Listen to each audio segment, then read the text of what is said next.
So, as part of the long-honored tradition of Tiger Bay, we begin the program with feeble attempts at humor.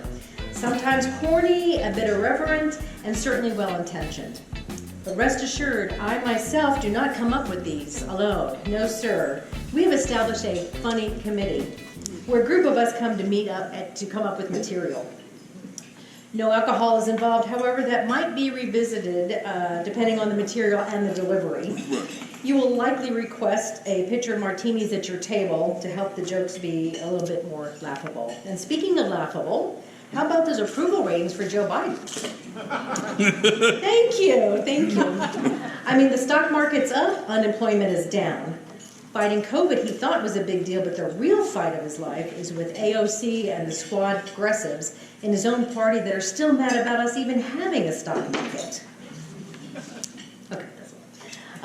It's good-natured fun when Secret Service agents assigned to protect the president and vice president have code names for Air Force One and Air Force Two. They have christened President Biden's Air Force One as My Pillow, and Vice President Harris's Air Force Two as the Hindenburg. Well, but hey, it's December, or as we call it at my house, wait, what happened to November? I know you all are all finished with your Christmas online ordering, and won't the children be delighted this Christmas morning with a picture of their presents drifting on a cargo ship off the California coast. The People's Republic of China thanks you for your business, as they have now acquired the North Pole and moved it to a setting just outside of Shanghai. But there's good news for shoppers who want to keep it local. There's some great deals at the hotel formerly known as the Doubletree, or as they call it at the minimum security camp in Talladega, the Double Cross.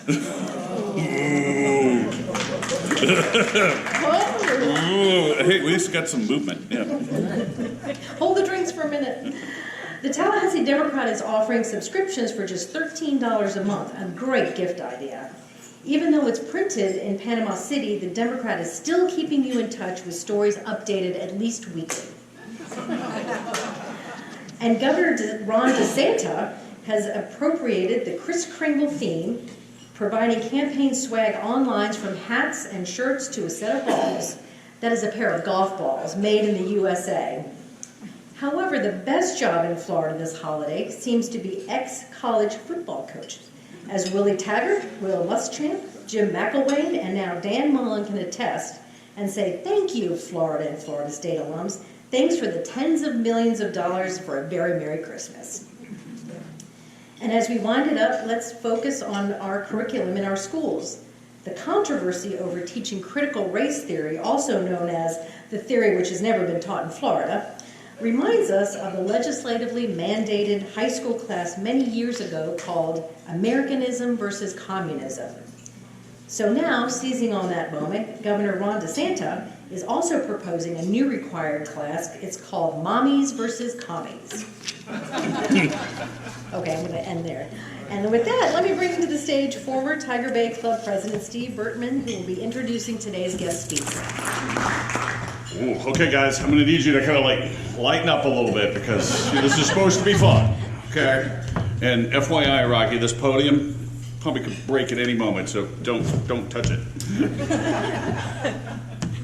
The last time Rocky Hanna came to Tiger Bay was the 2016 School Superintendent debate. The world was a simpler place then.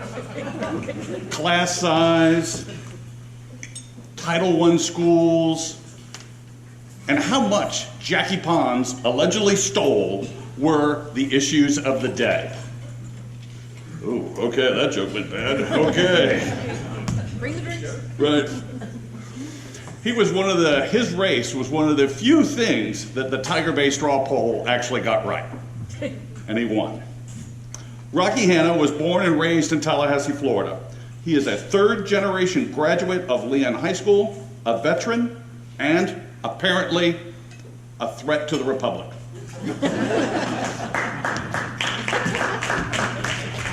But if you know Rocky Hanna, you know he's tough.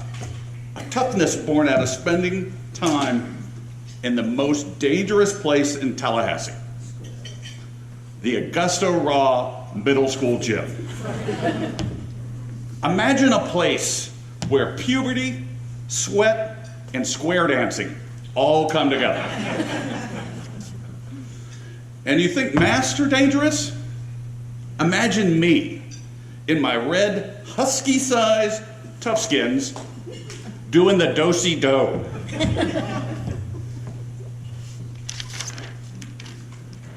Some have questions why he is using my tax dollars to sue the state, or why he hates charter schools.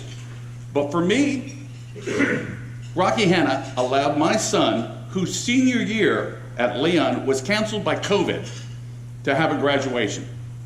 And I wanted to thank him for that.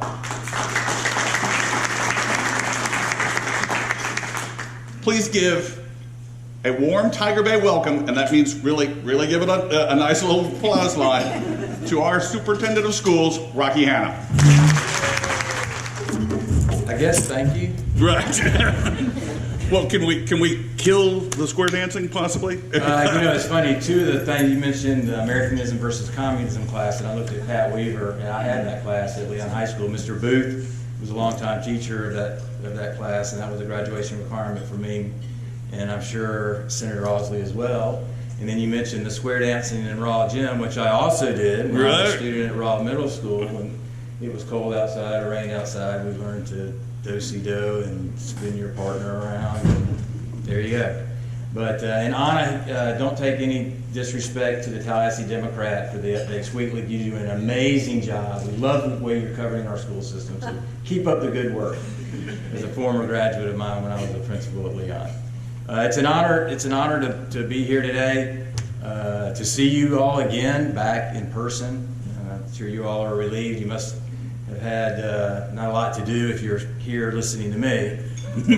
I know my parents have an obligation to be here, but the rest of you know exactly why. Steve did come to me during the lunch and said that they expected more members to be here. They were going to be a little short on paying for lunch and asked if I could do some fundraising to help cover, because if not, that Steve and my father Ted were going to have to wash dishes in the back. So I really don't have anything to, I guess I could auction off a couple of things. You said you were $300 short, I believe. Right. So why don't we do this? I'll auction off 3 items. First, the key to my office on Pensacola Street is up for auction. Second, my cell phone. This is my personal cell phone. I think it's probably frowned upon to auction off taxpayer cell phones. It's my personal cell phone, but it does receive a lot of pissed off calls. and then finally, I will offer, what I'm sure will be very valuable, my seat at the next Leon County School Board meeting on Tuesday, December the 14th. So with that, I'll take any offer starting at $300. 300, anybody? 300? 100?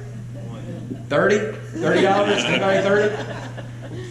All right, well, Steve, I'm sorry, but Ted did say that he is going to claim age and that he would dry. Well, that's nice. You would wash, he would dry the dishes. So again, it's an honor to be here. This is a tough crowd. I can see that. I did have one at the chamber event in the summer. Went over a little bit better. Let me go back. I'm going to go back a year and a half and kind of talk to you about how our school system went through and navigated COVID since March of 2020, and then I'll take any questions you all may have of me. On March the 13th, ironically Friday, March the 13th, at 3:50, our final bells rang to release our middle school students who are last to leave every day for the weekend and for would be in a spring break of 2020.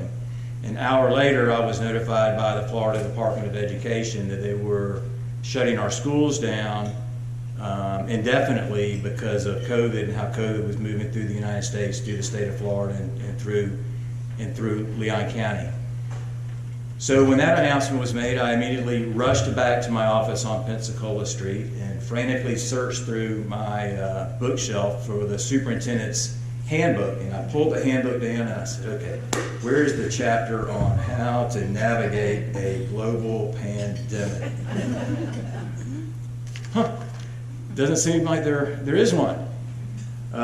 So there was not a chapter in the superintendent's playbook or handbook on how to navigate a pandemic. So we have been in the process for the last year and a half of writing the chapter of whoever is next in that seat on Pensacola Street, in case something happens in a disaster in our community or in our country, that you can learn to operate without students physically being in class or in school.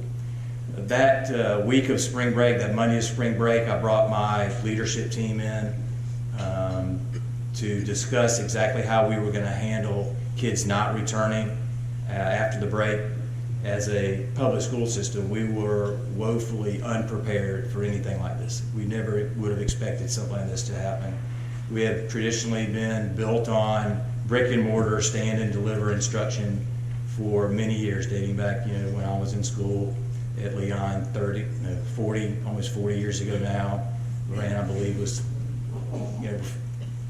after me about 10 years, so she's 30 years, but we were built on stand and deliver face-to-face instruction and did not have the tools in place to really figure out how we were going to communicate and engage with 33,000 students who were now isolated at home.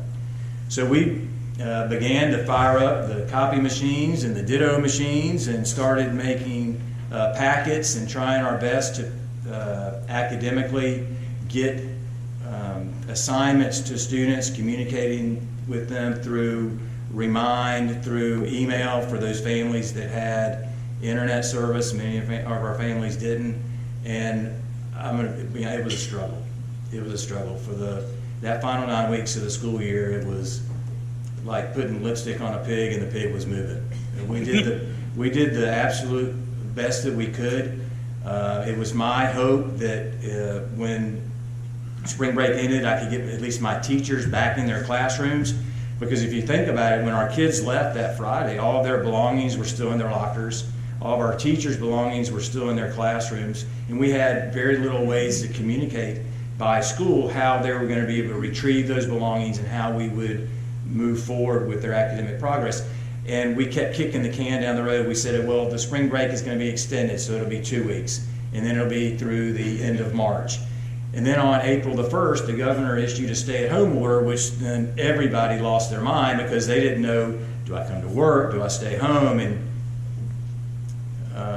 most people are, well, I have to stay home. The governor said there's a stay-at-home order, so I can't, we can't come to my classroom, it's not safe, and I can't come to work, it's not safe. And so that kind of threw another wrench in us trying to navigate the final 9 weeks of the final quarter of that 19-20 school year. But we did it. We did it. It was not easy. I watched even at home with Christy, my wife, who's a middle school, a 6th grade science teacher, trying to communicate. She was like a fish out of water. I mean, she is an amazing teacher. We have amazing teachers in our school district, but this was the challenge of a lifetime for them to try to figure out how they were going to assign grades to students, for us to try to understand. A lot of these kids didn't have devices at home. Others did not have connectivity at home. That it was really problematic for us. But we finished, and we had a graduation ceremony, at a drive-in ceremony here at the Civic Center. Graduations have been at the Civic Center since did you graduate here? In here? You didn't? You were at the stadium? Okay, so graduation ceremonies I think started here my senior year in 1982 and have been here ever since. Prior to that, they were at what was the Capitol Stadium, now Cox Stadium. We had a drive-in ceremony, like to a drive-in theater. It was my goal. We had to give those kids something. They didn't have the seniors, they didn't have a senior prom, they didn't have a senior trip, they didn't really have a spring break. And it was my goal to give them a graduation ceremony to recognize all they had accomplished during their 13 years with us in our K-12 system. And all things considered, I had a lot of naysayers. I didn't have a lot of support, but they, I guess, thought that our kids were going to jump out of their cars and form a mosh pit right in the middle of the parking lot, and they wouldn't abide by the rules we set forward. And I tried to tell them that if you set expectations for kids, 98% of the time they're going to adhere to exactly what you expect from them. And they did just that, to the point where you had some families, and we accommodated, we rented 100 cars for families that didn't have vehicles. We had portalettes because we could not even get inside of this building at all, these restroom facilities. There's a lot of logistical planning that went into that ceremony, but we pulled it off. And it was very different, but it was also very meaningful. We had a parent of a child student that stopped. My security officer told me that during the ceremony, the dad was driving, the daughter was in the front seat, there was the graduate, the mother and two other siblings were in the back seat, and when the principal said, "You may now turn your tassel," the dad is staring at his daughter, just tears pouring down his face, watching that moment, as opposed to being in the Civic Center where there's 10,000 screaming people and you don't even know where your parents are, that it was very personal to them. But we were able to pull it off. We also recognized that June that we were going to really have to do a lot of work over the summer to prepare for the reopening of our schools in the 2021 school year. And we immediately went to work. We ordered 33,000 devices on June the 1st. Some people criticized me as to why I didn't place that order back in April if I knew I was going to move in that direction. It was simple. We had a stay-at-home order, and I didn't know financially if we could make that $10 million investment, if we would have the resources to do that. We just didn't know economically what the impact of the coronavirus situation was going to be. Once things started opening up in May and June, we realized we were going to be generating tax revenues again, that people were still buying products and buying things other than toilet paper, that we would be able to make that investment. We had been talking about becoming a one-to-one district for many years, just were reluctant to pull the trigger because of the cost. It was again, a $10.5 million investment to buy 33,000 devices. But it's been a game changer for us. And if anything positive has come out of this situation, that's one of the positive things. You talk about equity, every child at every school has the exact same learning device. We also moved to a one learning management system called Canvas. Prior to that, our teachers were all over the place. We gave them the latitude, the flexibility, and the autonomy to create their own classrooms. We gave them the standards, the Florida standards, to cover, but we gave them the flexibility as to how they best could cover that and what platforms they would use. But it was a nightmare for us then, district-wide, to try to wrangle all of that together, and that's what we learned that last 9 weeks of the 19-20 years. So we came up with a new learning management system, Canvas, parked all of our content. We bought content that we put on there. So basically, the kids had their own device with all of the content for all their classes right there. So basically, all their textbooks were loaded right there on that device. Whether you were a third grader at Bond or an eighth grader at Montfort, a senior at Childs, or a sophomore at Rickers, every kid had the exact same learning device, which was really a cool thing. But our teachers had to do a lot of work and a lot of training into how to navigate Canvas, how to look at the content that we were putting on there, and then for us to figure out, okay, how are we going to safely reopen our schools, because there were a lot of people that frankly did not want us to reopen. I've been criticized on both sides of this political thing of supporting the governor on some decisions and not supporting the governor on other decisions, and I just want to do what's right. I don't care if you're a Republican or you're a Democrat. I felt strongly that we should reopen our schools, to be honest with you, in the fall. So we started to go to work to reopen our doors for those parents who felt good, who felt comfortable, that wanted to send their kids back, who needed to send their kids back to school, but also to make accommodations for families who just weren't there, that were worried about the adverse effect that the virus may have on their family, the different conditions. They may have elderly or older people. We still didn't know with children the impact that COVID was going to have on children, and if they could potentially carry the virus home and transmit the virus to others in the house.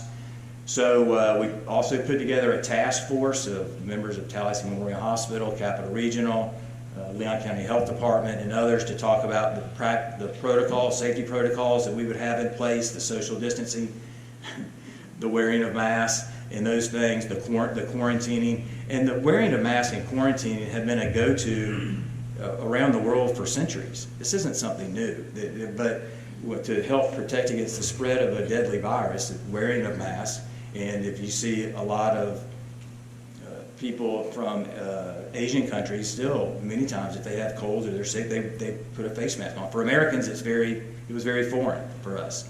But wearing a mask and quarantining have been protocols that have been in place for centuries. So for us to have the conversations with a task force who would help us on the health part of it, because we could do the education piece, but we really needed the outside folks to help us, guide us on the best practices to keep our children safe and to keep our families safe and to keep our employees safe, which is job one, and to keep our schools open. On the logistical side with us, I made the decision after we had the devices, but we knew they weren't going to be here in time to open school. So we made each family commit by August the 1st whether they wanted to return brick and mortar or if they were going to enroll in a school-based digital academy. That was important to me because the kids that were at home, I still wanted them to have a connection to their home zone school. So we opened a school-based digital academy at every school site, elementary, middle, and high. And then we came up with, I developed a hybrid model of teaching, which went over like a lead brick with our teachers because it was so hard. When I say about hybrid model, meaning that they would engage with students that were both physically in their class and students that were remoting in at the same time. Logistically, that's the only way I could make things work. It's the only way I could make accommodations for kids that were testing positive or quarantining and coming back and forth in and out of school. We broke down every device we had, every computer we had in our system that was not supporting the business side of the house. We dismantled and distributed to needy families, students that didn't have computers at home, so they could have access to the content that we were delivering in the fall. And then by school, we found in each school how many students or families that was, and we started shifting those 9,000 devices around to each school. And then we bought 9,000 webcams. I've had the webcam on my computer for years. I never even knew how to turn the damn thing on until you got out there, right? But now it's become, the Zoom or the Microsoft Teams. It's all way of work. It forced us to embrace the technology that's been at our fingertips for years. It's just, when you get older, you don't embrace things that are right there to make your life easier. It's like talking to my mom about Alexa the other day, and she said, "Who's Alexa?" And I'm like, "Okay, well." But it forced us to embrace some of those technologies that have been there the entire time. The challenge was getting those devices into the homes, and so we did that. We got the devices into the houses, got them set up. The other issue was the internet connectivity. I put hotspots on school buses and took school buses into Section 8 housing, and where kids could get connected. We created an Internet for All program through the Foundation for Leon County Schools. We had a partnership with T-Mobile and Comcast to get low-income families connected to the internet, because nothing works without the internet. If you don't have connectivity, you can have a device, but it doesn't do you any good, because we can't connect to the internet to then Zoom into your classes and to do those other functions. The kids that were physically in our schools, they brought their own device, or if they didn't have a device, we had enough on hand to distribute to those others. So if they did have to quarantine or they were tested positive and were out for 2 weeks, they could take that device, go home, remote in, and then when that period was over, they would just return to their brick and mortar school.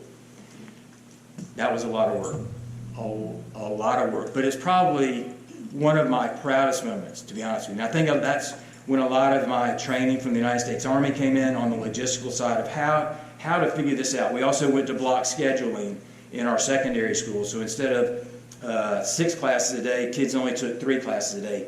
2 reasons. One, because it reduced the transmission times, or the times kids passed each other in the hallway that were potentially passing germs, from 6 down to really 2. And then also for kids that were at home, instead of navigating 6 teachers a day from home, they only had to navigate 3. So that was the reason for that. But again, with every decision, there are people that are going to be upset, that are going to be the naysayers. That's not going to work, and that's not going to work. And finally, as a leader, 2 things. I had to, one, I couldn't be running around like my hair was on fire, the sky was falling, because then the rest of the organization was going to feed off of, well, the superintendent's head's on fire, I guess Rome is really burning. And then number two, you just have to sometimes make the hard decision. And people, we just have to agree to disagree, or we just disagree and yell and scream at each other. But we went to block scheduling, and we started with 10,000 students physically in our schools, 20,000 were remoting in. So 1/3 in school, 2/3 at home. Through the course of the year, as we monitored numbers, and every kid that was, we contact trace, so if Miss Weaver was tested positive for COVID, every child within 6 feet of Miss Weaver, so Ted and Mom and Mr. Pate would have to go home for 10 days in quarantine, and then they, if they were asymptomatic, could return. We had to keep up with all of that at every single classroom, at every single school, and not only in the schools, in the buses, in the cafeterias. So it was a huge lift for us just to track and manage the students that were testing positive and those that were found to be in close contact. But at every level, and I went to visit our schools, there was conversation about masks, and they said that little kids wouldn't wear a mask, they couldn't wear a mask. The high school kids would not respect the mask mandate or the mask requirement. Every school at every level, our kids did exactly what we asked of them. And I've never been more proud of them. And that speaks to our parents and our kids and our students, that they were not only to protect themselves, but protect their classmates, to protect their teachers, to protect their families, to protect other families. Because let's face it, all of us were scared to death. Because we didn't know what we didn't know. But through the course of the year, by the spring, those numbers had kind of flipped. We allowed kids, if they felt more comfortable, to automatically return to brick and mortar, to try to get them to come back to school, because a lot of our kids did not perform well in a remote environment. I know I wouldn't have. So it was really hard for those kids, but it was hard for the families too, because a mother was trying to make the decision. I knew my child really physically needs to be in school, but I have my 90-year-old mother that lives with us, and I'm worried that the virus is going to come back. So it was that weighing of keeping people safe and healthy versus what is in the best academic interest of the child. By the end of 2020, we had 20,000 in our schools and 10,000 remained at home. So there were 10,000 that were out of school for a year and a half. By June the 2nd, we still couldn't get in the Civic Center. By the time, I didn't feel good talking to Roger about all the protocols they still had in place. So we moved to an outdoor ceremony at Cox Stadium, which was amazing. We had fireworks. I mean, it was just, again, to recognize the class, the class of 2021 the best we could, because although they were a class, there were a lot of them, they felt isolated. A lot of their classmates were at home. They're wearing masks all day. They felt like they weren't really a class. They were a class of individuals. So it was important for me, again, to give them something they would remember. On June the 2nd, now a year later of 2021, I stepped out of my office. The ceremonies were over. Our positivity rate in Leon County was down around 3%. And let me also say, dating back, we said from the beginning that we were going to let data, local data, numbers, input from the healthcare experts, from our pediatricians, the Leon County Department of Health, and our hospitals drive the COVID protocols and drive those decisions. That we would drive the academic piece, then they would drive the healthcare piece. And so people were saying, well, you're flip-flopping on this, you're flip-flopping on that. We're not we're adjusting, we're pivoting. And if things change or conditions changed in our community, we were prepared to pivot back. That's what made this plan really, to me, so special, was that it pretty much accommodated for anything that could happen, because people thought we were going to be shut down within 2 weeks. But we had a plan. If we were shut down for 2 weeks, we could have sent those 30,000 home and been not missed a beat, unlike the previous year. So now fast forwarding to June the 2nd of 2021, our positivity rates are low. Graduation ceremonies are over. I go outside, I pulled down my mask, and I looked up and I said, it's over. We did it. And it was a proud moment, not only for me, but for our school system. And I've said this, history, I think, will judge this as one of the defining moments for public schools, not only in Tallahassee and Leon County, but across the state and across the country. And I'm very proud of the way we handled it in the state of Florida to keep our schools open. Many other schools and school districts across the country were shut down for over a year and a half. We gave the parents and the families choices and options, and I'm very proud of that. So on June the 2nd, it's over. We did it. I made the announcement that we would, how am I on time? Okay. All right, so I made the announcement that because of our numbers and low positivity rates, that for our summer programs, masks would become optional. For people that wanted to wear masks, continue to wear masks. For those who didn't, that we were going to leave it up to you. Driven again by the information we were getting from local officials and pediatricians, and because the numbers in Leon County were so encouraging. 2 days later, I go into a Publix, and a lady comes up to me. She starts yelling at me, fussing. I can't believe you're doing that with the mask, and you're just sucking up to DeSantis because you're one of them Republicans, and you don't like, and you're just sucking up to him. And I'm like, to where the other patrons in Publix says, "Man, just leave the guy alone. Let him go get his soap or whatever he's getting, and go home." So we had our summer programs, and then end of July, August, we start hearing about Delta. And how Delta was now moving across the country and moving into Florida. By the first week of August, we're about to open our schools. Hospitals are being overrun. Children are now in the PEDS unit where my mom worked for many years at the second floor at TMH. Hospitals were being overrun, and this time kids were getting sick. And that was very concerning to me. So we met as a group and talked to the school board. That's really when school board meetings became very contentious and very, very ugly. Once the governor in the summer said that masks, and the commissioner said masks have no effect on the transmission of the virus and any effect in schools, that there will be no more mandates in the state of Florida. Once that word got out, things became very contentious and very ugly at school board meetings. I met with the school board. It was my recommendation then that we, at least for kids 5 to 11, put masks back on them because they were not yet eligible to become vaccinated. For our older kids, we would let them and their families make that decision. That would have been going against the emergency rule that the Department of Health made on Friday before we were supposed to open school on Wednesday of the next week. The school board and I decided that we would wait and see how the opening of school went, and then make a decision at the next meeting. We opened on a Wednesday. By the close, in a week and a half, we had hundreds and hundreds of positive cases. Our high on any day of positive cases from 1920 was 20 students. We were in the 40s and 50s every day that first week or week and a half of this school year. And then on Saturday, we had the death of a third grade student that was attributed to COVID-19. For me, that was the straw. On Sunday, I believe it was August 22nd or 23rd, I made the announcement that we would make masks mandatory with only a medical opt-out for students in pre-K through 8th grade that were not yet eligible to become vaccinated. I felt like, given the numbers, given the conditions in our community, that was absolutely the right thing to do. Getting feedback from local pediatricians, that was absolutely the right thing to do. But that's when school board meetings became a must-watch for TV event. Parents were coming and screaming and yelling, throwing the Constitution at us. It was just very disheartening in the community that I've grown up in, that I love. I wouldn't live any place else. But I've never been more disappointed.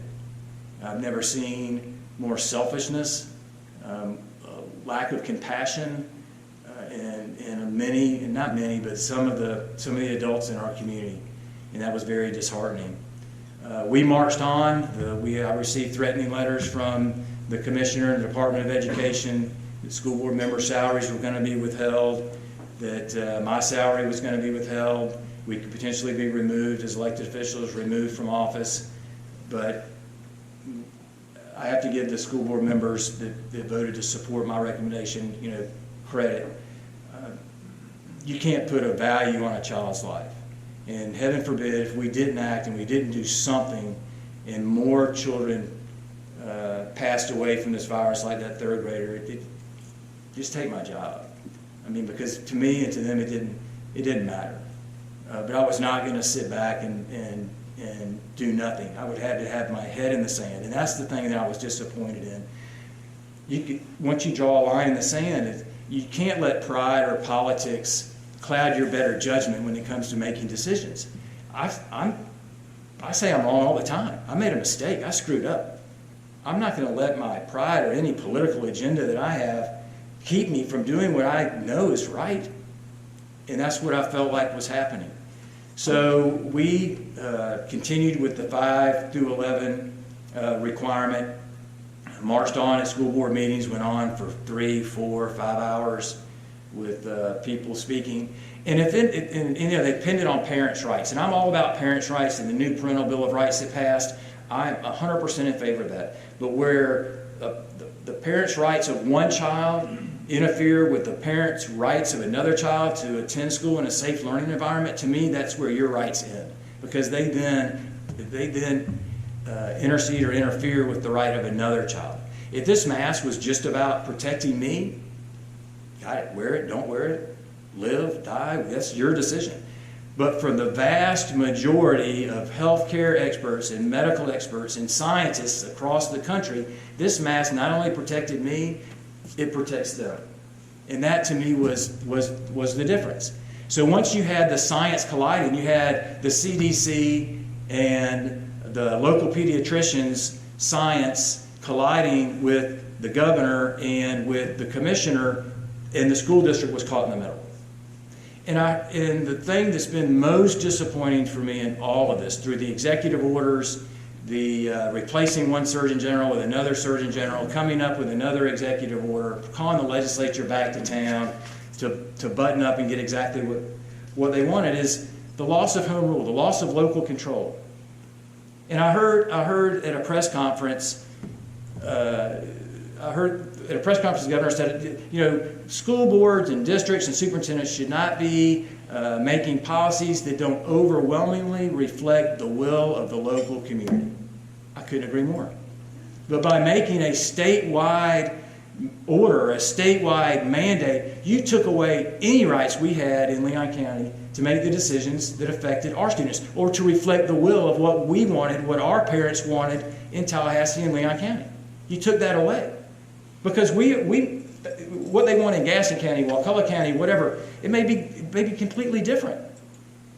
And that's the thing that to me has been the most disappointing, and that's why we filed the lawsuit, was to challenge to challenge home rule, to challenge local authority, for us to be able to make the decisions that reflect the will of our people. There were 15%, 18% of the community that were raising sand at school board meetings. 80% of the community wanted us to handle it exactly like we handled it, to let numbers drive the decisions. If things start to get better like they are now, then we can loosen restrictions. We never had restrictions that were looser than the ones established by the Department of Health. They were just a little more stringent. The Department of Health's job is to control the spread of a contagious disease. How does making a mask optional, or parents choosing whether their child wears a mask or not, have any effect on stopping or slowing the spread of a contagious disease? It doesn't. It absolutely doesn't. And that's what we were challenging in court. At the end of the day, we were going to lose. And I was committed to fighting, but even winning a small victory with the Department of Health in DOA or in the First District Court of Appeals, long term, they were coming back to Tallahassee, and they were going to button things up and get exactly what they wanted, which is fine. And the language says in the order that's going out now, that's now state law, that any school district, school superintendent, elected or appointed, may not require a student to wear a face mask in school, period. So we can't even require students. We can strongly encourage, but we cannot require. Now, things are good. If things change and we end up with Delta again in January, February, or March, I'm committed to two things: upholding the law and protecting for the safety of our children. And that's been the challenge. That's been my greatest challenge the last 5 months.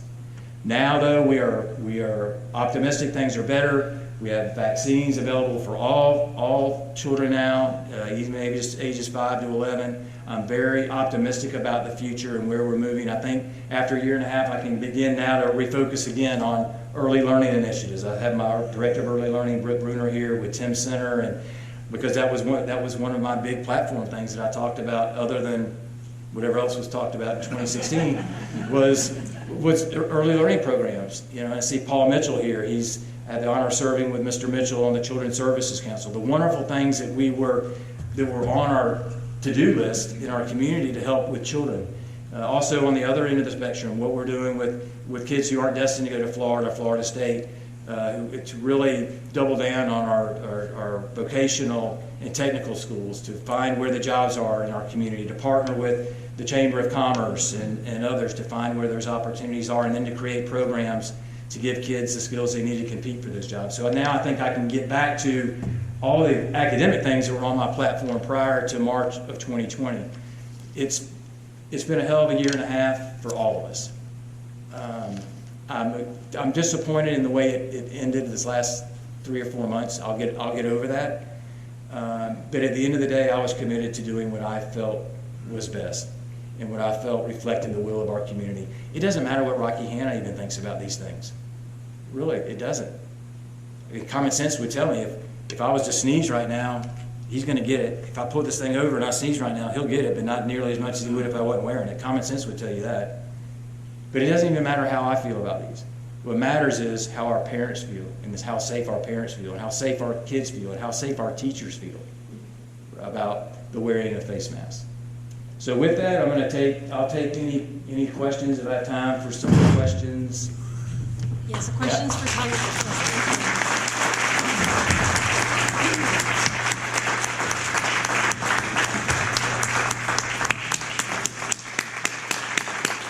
Hello, charter schools. Thank you for coming today. We appreciate your remarks.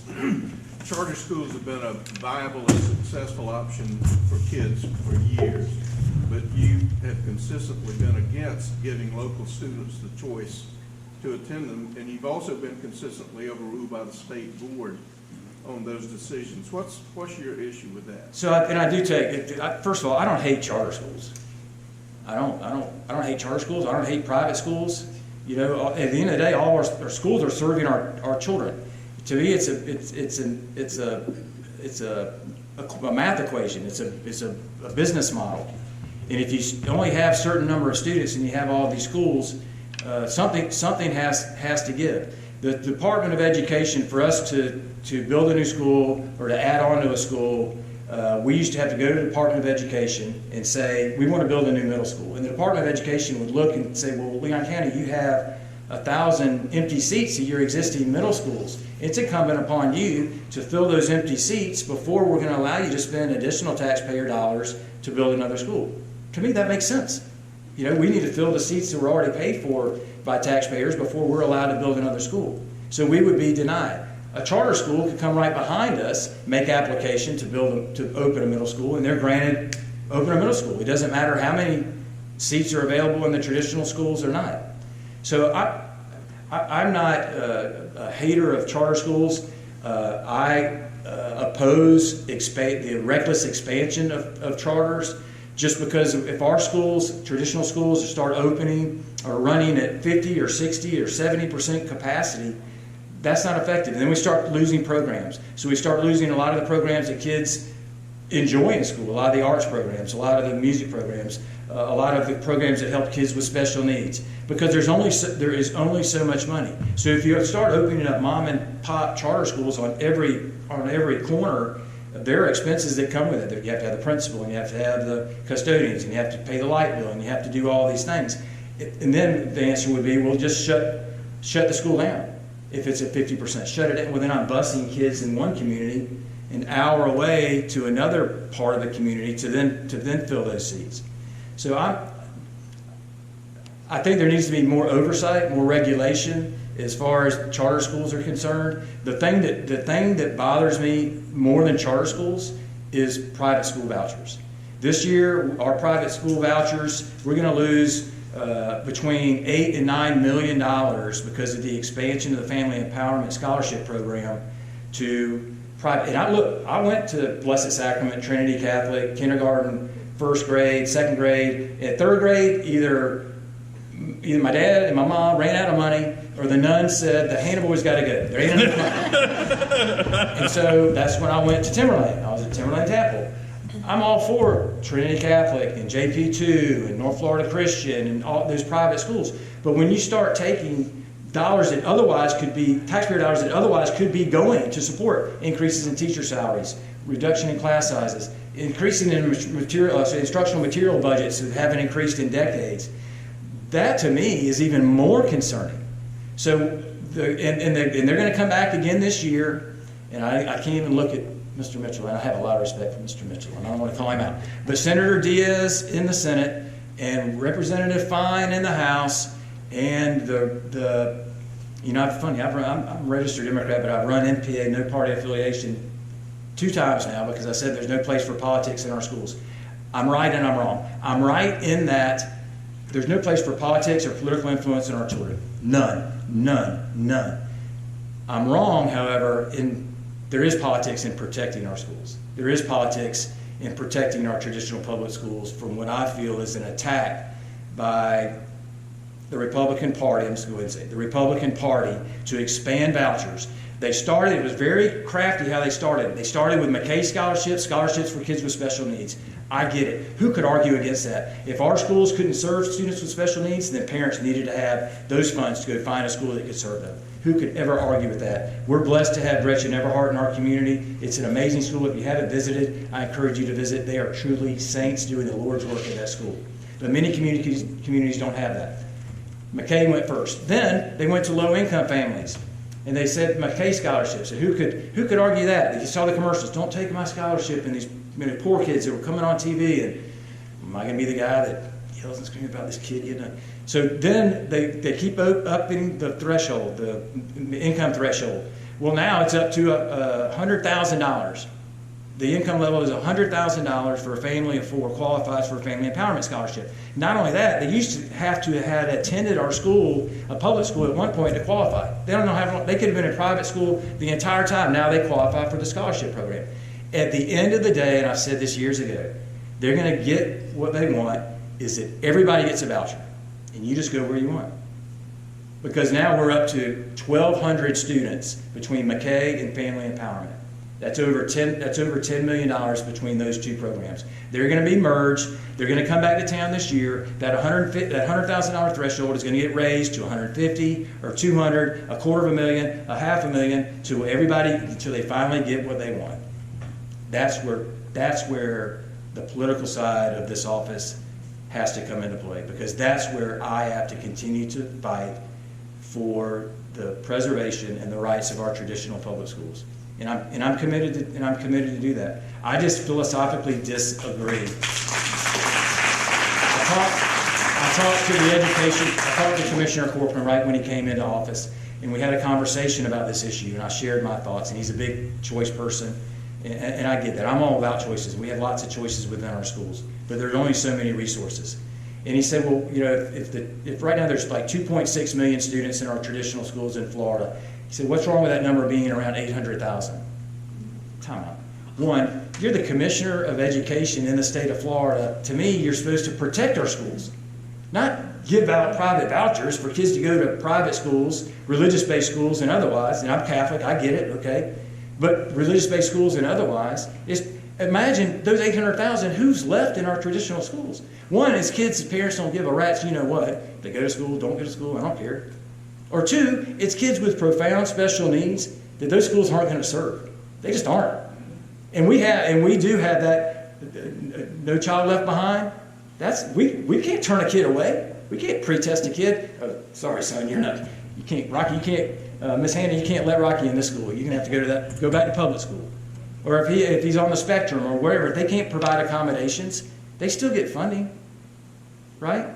That's my bigger concern. It's not as much about charters as it is about private school voucher expansion. And Senator Alsey and I have had this discussion, but I will continue to fight and advocate for traditional public schools until I'm no longer in this seat.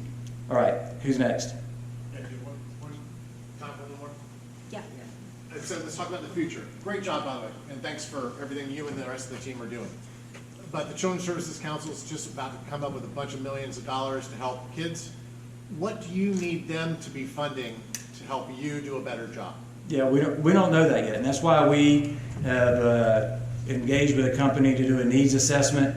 We went through a rigorous process, but we just hired a new director. So we're excited about that needs assessment so they can kind of get into the community and see, okay, what services are being provided? Where are the gaps in services?